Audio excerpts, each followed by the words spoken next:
Michael Harrison stood in his late wife's study, surrounded by years of memories. At 62, he had built a successful consulting firm from nothing, but none of it seemed to matter anymore.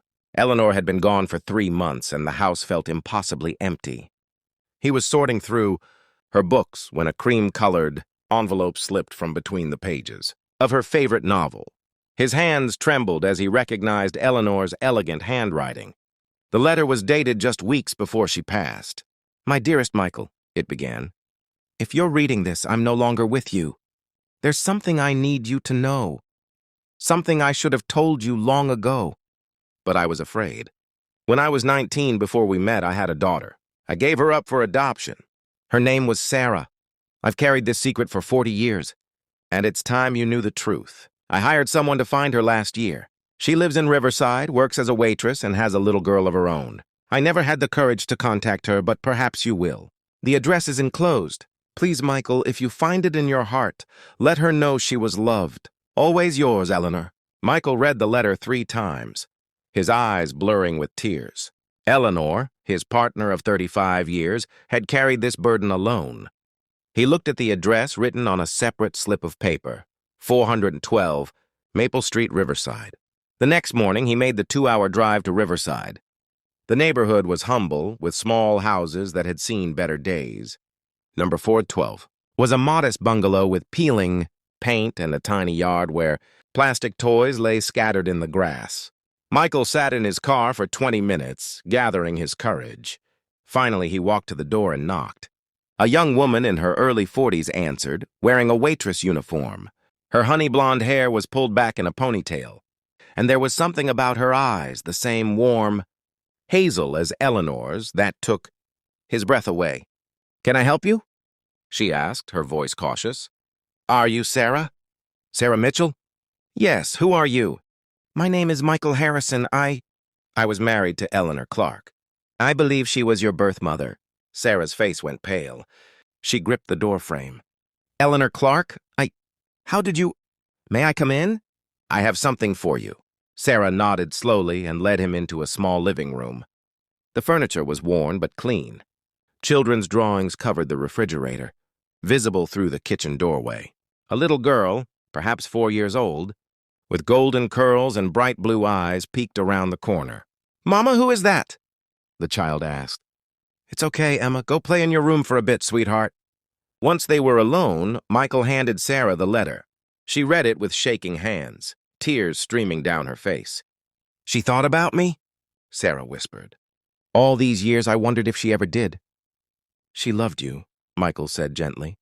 "She carried your memory every single day. I wish she'd told me sooner. I would have encouraged her to find you." Sarah wiped her eyes. "I tried to find her once when I was 25, but the adoption records were sealed. I gave up after a while. Life got complicated." She paused.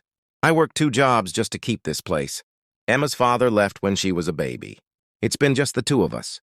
Michael looked around the modest home, seeing the signs of struggle, the patched sofa, the second-hand furniture, the windows that needed replacing. But he also saw love in every corner.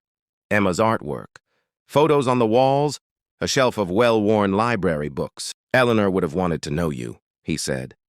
"And Emma. She always wanted to be a grandmother." Over the next hour, they talked.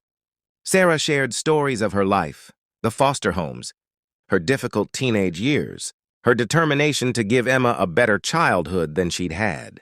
Michael told her about Eleanor, her kindness, her love of reading, her quiet strength.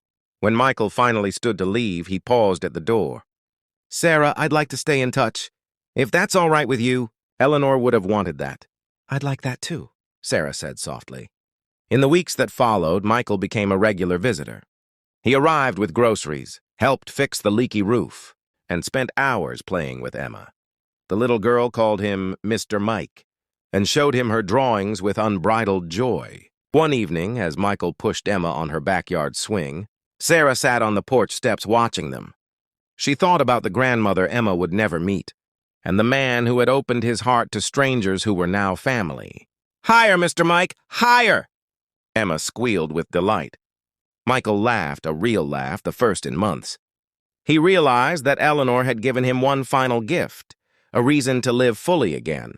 to share the love they'd built together with someone who needed it. "Sarah," he called out, "I've been thinking.